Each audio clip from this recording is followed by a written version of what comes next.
There are things the world doesn't teach you, truths whispered in stillness, waiting for the seeker to become quiet enough to hear them. Have you ever felt as though you're doing everything right, yet something unseen keeps the door shut? Perhaps it's not your effort, but the noise that stands in the way. What if the universe isn't ignoring you? It's simply waiting for you to speak its language. You didn't find this by accident. This message appeared because you're ready, maybe for the first time, to listen not with your ears, but with your spirit. In this video, you'll discover the forgotten power of silence, the hidden laws that shape reality, and how to command your world without ever raising your voice. But be warned, once you hear this, you can't unknow it. Are you truly ready to be obeyed? There's a kind of resistance that no effort can seem to push through, like walking endlessly toward a door that never opens. This is the invisible blockade, a wall not made of stone but of sound, thought, and scattered energy. Most people try harder, speak louder, hustle more, and the wall only grows. Why? Because the real obstruction isn't in the outer world, it's within. Silence, true silence, is not emptiness, it is alignment. The moment you stop broadcasting noise to be seen, the unseen begins to see you. Energetic noise is like static that drowns out the subtle whispers of guidance. The universe doesn't speak in volume, it speaks in vibration. And silence, when done consciously, becomes a tuning fork that aligns you with those higher currents. Not passivity, but precision. It's the stillness before the storm of manifestation. Most people fear silence because they equate it with nothingness. But the mystics have always known silence is creation's womb. In the pause, in the space between thoughts, between one breath and the next, that's where reality begins to bend. If you can learn to sit in that space, even for a minute each day, you begin unlocking doors you never knew existed. Stillness is not stagnation. It's magnetic. In esoteric traditions, the adept is often asked to undergo a period of great silence before initiation. Not as punishment, but preparation. Because in silence, you confront the noise within. And what a mirror that is. All your patterns rise up, screaming for your attention. If you can resist reacting, you begin to reclaim your power from every place it was leaking. Try this. Turn off your phone, light a candle, and sit in total stillness for 10 minutes. No goal, no mantra, just observe. Your mind will rebel at first. Let it. This is the training ground where the unseen becomes known. You are not here to silence your thoughts, but to hear what speaks underneath them. Once you master the silence, you stop knocking at doors. They start to open on their own. Not because you forced them, but because you finally remembered who you are when nothing else is speaking for you. Not everything sacred needs to be seen. In fact, the most powerful changes often go unnoticed, invisible to the eye but undeniable in their echo. People chase applause, thinking it confirms their worth, but applause is a fragile currency. The soul craves something deeper, inner alignment. The real transformation doesn't post selfies or seek approval, it simply becomes. Working on yourself in silence is like planting enchanted seeds underground. You don't dig them up to prove they're growing. You nurture them with consistency and faith. When you stop explaining your evolution to others, it accelerates. The universe loves subtlety. It rewards integrity over performance. Make your growth something sacred, something between you and the divine. Let it be your hidden treasure. Imagine doing your shadow work at dawn, whispering mantras under your breath while the world sleeps. No one needs to know. And that's the point. Every breath you take in solitude, every limiting belief you face without witnesses, reshapes your aura. You begin radiating a new frequency that others feel even if they can't name it. That's real power, silent and undeniable. Validation is addictive because it mimics nourishment. But external approval is like sugar. It gives a rush, then leaves you empty. The true nourishment comes from the quiet joy of knowing you kept a promise to yourself. You meditated when no one was watching. You chose peace when ego wanted drama. That's the kind of discipline the universe bows to. Try this experiment. Go 30 days without telling anyone about your spiritual practice. Don't share your meditations, your insights, or your wins. Just become the person you're sculpting in private. Notice how people begin reacting to you differently without knowing why. That's the field shifting. That's the silent command of someone anchored in truth. What the world doesn't see, the universe magnifies. Stay hidden, stay true, and let your energy speak louder than your words ever could. Thoughts aren't passive. They don't merely float. They forge. Every idea you entertain is a sculptor's tool, shaping the clay of your reality in real time. What you dwell on becomes your atmosphere. The wise have always known the mind isn't just a mirror of the world, it's a womb. Your thoughts are spells, whether you speak them aloud or not. Imagine your thoughts as signals pulsing into an infinite field of potential. The more emotion they carry, the deeper they carve into that field. Fear magnetizes more fear. Gratitude summons miracles. You can't fake it. The field listens to frequency, not volume. That's why two people can say the same words and only one creates transformation. It's never just what you think, it's how you feel it. Start paying attention to the dominant emotions riding your thoughts. Is your inner dialogue laced with scarcity, self-doubt, or quiet despair? These aren't harmless musings, they're requests to the universe. But here's the good news, you can change the channel. Each conscious thought becomes a thread in the tapestry you're weaving. Shift the thread, shift the pattern. The ancient Hermetic teachings said it plainly. The all is mind. Everything begins in consciousness. Even modern quantum theories are starting to whisper what the mystics have shouted for centuries. Reality bends to perception. You're not just observing the world, you're participating in its formation. Choose your thoughts as a magician chooses their words, with reverence and clarity. Try this small ritual each morning. Before touching your phone, close your eyes and vividly imagine your day going beautifully. Not just logically, emotionally. Feel the relief, the joy, the flow. Let your mind become a temple, not a battlefield. That moment sets your signal. It tells the invisible, here's what I'm calling in. The truth is unsettling and liberating. You're never merely thinking, you're creating. With every silent thought, you're casting seeds into the soil of the unseen. What grows next is entirely up to you. Some cages are invisible, and that's what makes them dangerous. Limiting beliefs don't announce themselves, they whisper from the shadows, disguising themselves as truth. I'm not enough. Things never work out for me. I always mess it up. These aren't just thoughts, they're energetic agreements. And every time you repeat them, you renew the contract. They often begin in childhood, passed down like heirlooms from generations too tired to question them. A careless word from a parent, a teacher's dismissive tone, a moment of shame, and the seed is planted. Over time, it becomes so familiar you stop noticing it's there. It becomes the lens through which you see everything. You don't see reality, you see your programming. To identify these silent saboteurs, don't just analyze, observe your patterns. What keeps repeating in your relationships, your money, your self-worth? That's not coincidence, that's code.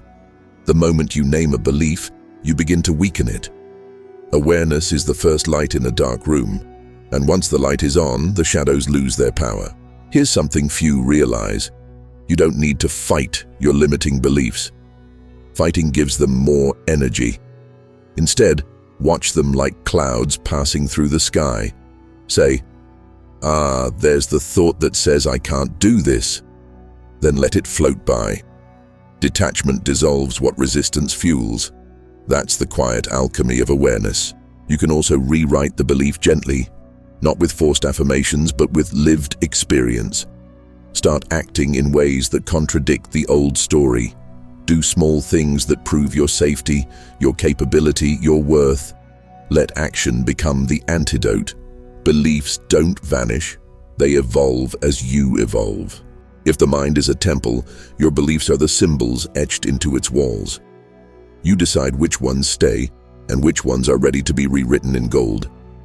It doesn't take shouting affirmations into a mirror to change your life. It takes quiet repetition of truth, even when the old lies still echo. True reprogramming doesn't scream over fear. It watches fear until it dissolves into silence. The subconscious doesn't respond to pressure. It responds to consistency and emotion. Think of it like water dripping onto stone. Drop by drop, the groove is carved. The shift happens not with force, but with patience. Let the mind say what it wants. You don't have to agree. Every time a self-defeating thought arises, see it as a visitor, not a fact. Observe it with curiosity, not judgment. Interesting, you might say, that old pattern showed up again. And then, let it pass. Observation without reaction is one of the highest forms of mastery. At night, when the veil between worlds grows thin, whisper new truths to yourself. Softly, slowly, as if teaching a child a sacred name. I am safe. Everything is aligning. I trust the process. Say them not with strain, but with warmth. The mind opens when you stop trying to pry it open. Speak to it like an ancient ally, not an enemy. Ritual helps anchor the invisible. Light a candle, sit with your hand over your heart, and breathe deeply. This is not about pretending everything is fine. It's about making space for new possibilities to enter. Reprogramming in silence doesn't mean ignoring your pain. It means transmuting it. And that happens through sacred repetition, not loud resistance. Soon, you'll notice something. Your reactions change. The inner critic grows quieter. You make different choices without thinking. The external begins to mirror the inner without you needing to explain why. No fireworks, no applause, just the unmistakable feeling that something profound has shifted. When the mind becomes noisy, reality gets distorted. Meditation isn't about silencing thoughts. It's about remembering you're not the thoughts. Like sitting beside a river, you simply watch the current go by. Sometimes fast, sometimes dark, sometimes peaceful.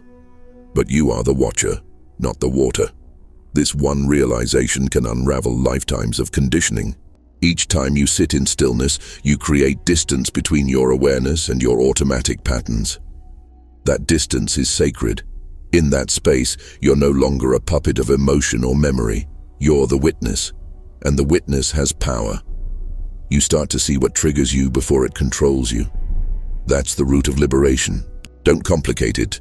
You don't need incense or mountaintops, just a moment, a breath, a willingness to observe without needing to fix. If anger arises, observe it. If doubt shows up, nod to it. Meditation is not a task, it's a reunion. You're coming home to what was never chaotic to begin with. The ancient mystics used meditation not to escape the world, but to master it from within. When you observe your thoughts long enough, you start to recognize which ones aren't even yours. Family stories, social programming, old wounds. You begin to see through them like smoke. What you don't identify with, you're no longer bound by. Eventually, even your reactions begin to soften. You speak more gently, move more slowly, make decisions from a place of clarity instead of compulsion. The outer world hasn't changed. You have. And that shift, invisible to most, is what rewrites everything. Not everything deserves access to your mind. Thoughts are not the only things that shape you. Environments, conversations, media, even silence itself all leave imprints. You are porous, more than you think. Every word you hear, every room you walk into, adjusts your frequency slightly. Protecting your energy isn't paranoia, it's spiritual hygiene. And a clean mind manifests faster. You don't bathe just once a year. So why let your mental field soak endlessly in chaos without cleansing? Begin by noticing what drains you. Who do you feel empty around? Which habits leave you foggy or anxious? That's not weakness, that's intelligence. Energy doesn't lie, even when words do. Turn your attention to the subtle rituals, muting the news, saying no without guilt, stepping away from gossip. These aren't selfish moves, they're sacred boundaries. Every boundary you set tells the universe, I am serious about my vibration. That seriousness becomes a shield, not made of steel but of clarity. Try smudging your space with Palo Santo or rosemary. Play mantras softly in the background as you work. Open the windows to let stagnant energy out. Even that helps. Place a black tourmaline near your devices. Speak blessings over your water. These little acts are not superstition, they're alignment in motion. And most importantly, be careful with what you entertain mentally. Even a single thought of resentment, replayed, lowers your field. You don't need to force positivity. You just need to stop feeding what harms you. Protection isn't about closing off, it's about curating what you allow in. When your field is clean, you attract clean things. Opportunities feel lighter. People speak differently to you, and what once overwhelmed you now rolls off, like water off a crystal surface. Creation doesn't thrive in chaos. Just as seeds need rich soil to grow, your intentions need an inner space free from constant noise and doubt. But most people try to manifest from a storm, mentally cluttered, emotionally scattered. That's like trying to plant roses in concrete. You have to soften the ground first. Fertility begins with stillness. Think of your inner world as a sacred greenhouse. What you allow to grow there becomes your future, slowly but surely. If your thoughts are anxious and hostile, the environment becomes too harsh for new desires to take root. But when your internal space is calm, intentional, and gently curated, miracles begin to sprout. Not overnight, but consistently. That's when manifestation becomes inevitable. Clean up what lingers. That one memory you keep replaying. That voice of doubt that sounds like your parents. Weed it out with awareness.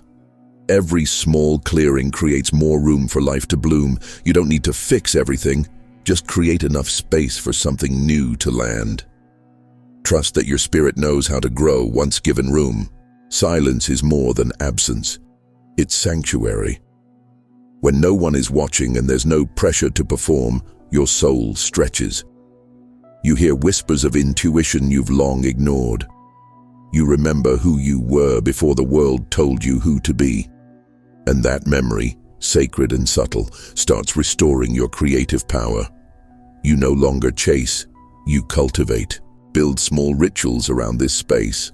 Journal your visions as if they've already happened. Place symbols of what you're calling in around your room. Speak softly to your dreams. Treat your inner world like hallowed ground, because it is. And when you honor it as such, it begins to answer. Soon, your life won't just reflect your effort. It'll echo your inner harmony. Not because you fought harder, but because you became the kind of soil where the sacred could finally take root. There is a hidden language that unlocks doors faster than effort ever will. It's called gratitude. But not the performative kind, not the checklist of thank yous made to look enlightened. This is about a raw, felt sense of reverence, even for the things that haven't yet arrived. When you thank the invisible, you draw it closer.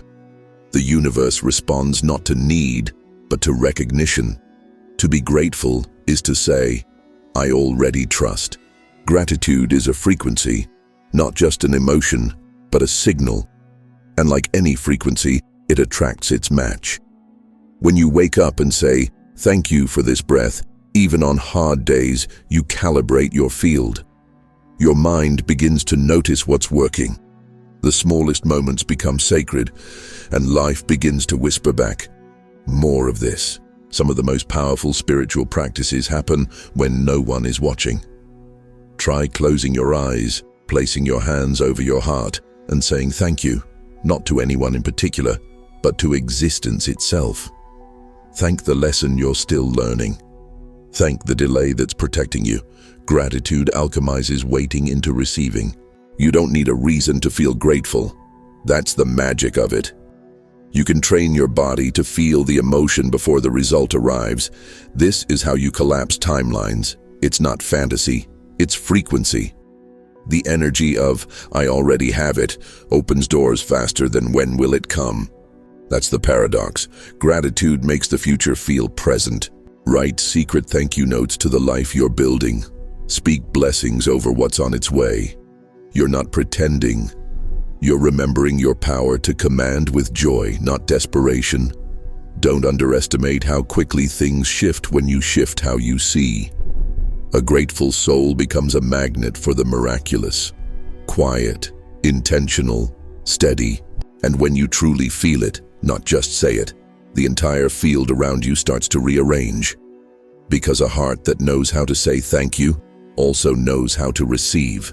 There's a difference between wishing and imprinting. Wishing feels like longing, a gap, a hunger. But when you visualize from wholeness, from certainty, your mind becomes a blueprint for the unseen. It's not about seeing images in your head, it's about feeling them in your body. Taste the moment, hear the silence after the goal is met. When you visualize, the key isn't detail alone, it's emotional texture. Don't just see the house, smell the wood floors. Don't just imagine the call, feel the pulse in your chest. Your nervous system is listening, asking, is this real? When it believes the answer is yes, it begins moving energy toward that vision. Life starts lining up. It's quiet, but certain. Yet this isn't about daydreaming all day on the couch. Once the vision is alive inside you, action becomes sacred. Not forced, not for show, just the next clear step. When you move from that frequency, doors open because you're walking in alignment, not because you begged them to. Start small. Want to be a writer? Write one page as if you're already published. Want abundance? Handle your money today with care, as if you're already a steward of great wealth. Action doesn't have to be dramatic, it has to be true. Let your current choices mirror the future you've already seen. That's the bridge. Walk it. Aligned action never asks, will this impress someone? It asks, does this match the future I've already chosen? And that question changes everything. No more chasing, only embodying. Let every movement carry the vibration of the vision. Let each step feel like remembering, not convincing. Eventually, reality begins to catch up with the version of you that already existed in the field. And when it does, it won't feel like a miracle. It will feel like a homecoming. Now you know. The real work happens in silence, in the unseen choices, the sacred pauses, the quiet alignments that no one applauds but the universe itself. You don't need to force, you don't need to prove. Just keep walking the path that feels ancient and familiar, even if you can't explain why. When your inner world shifts, the outer begins to obey. Not because you shouted, but because you remembered who you are. If this message reached a deep place in you, like a key turning in a lock, comment the word obedience below. So I know you stayed until the end, and more importantly, that you're ready. Don't forget to like, subscribe, and share this with someone whose silence holds power waiting to be awakened.